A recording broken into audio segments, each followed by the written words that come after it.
এটা হলো দক্ষিণ নারায়ণপুর, আপনার এটাকে বলা হয় গুছার বাড়ি। এখানে এই প্রবলেমটা, পুরো রাস্তা ভেঙে গেছে, বেড়িবাঁধ ভেঙে গেছে। এখন সবাই কাজ করতেছে।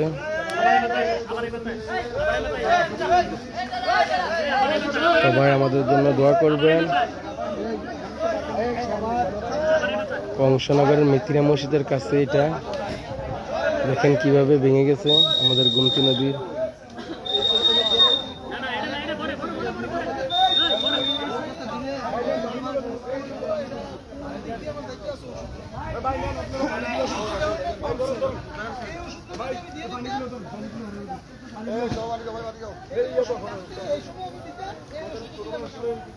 পানীয় নিয়ে আসছে তাদের জন্য, এরূপভাবে সবাই যদি তাদের জন্য শুকনো খাবার নিয়ে আসতো হয়তো তাদের একটু হেল্প করতে।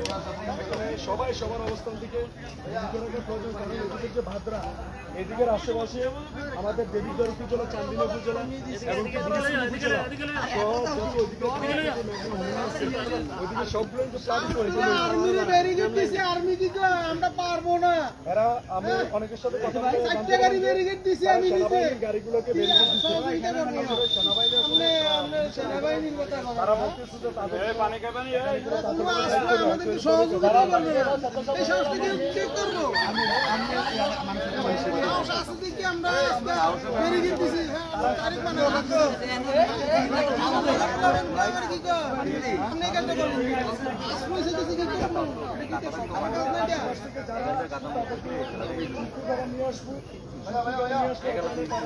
কাজগুলো করতেছে তাদের একটু উপকার হবে।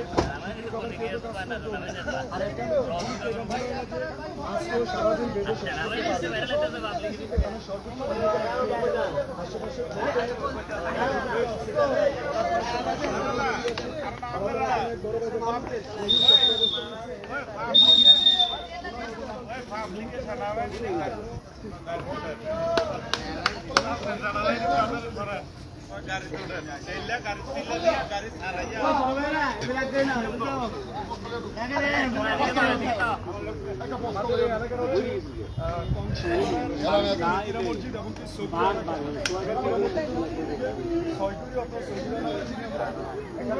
জাফরগঞ্জ ইউনিয়নের সাবেক চেয়ারম্যান সুভাষ সাহেব আছে এবং আশেপাশে অনেক যুবকদেরকে দেখতেছি তারা স্বেচ্ছায় নিজের ব্যক্তিগত উদ্দেশ্যে কাজ করছে।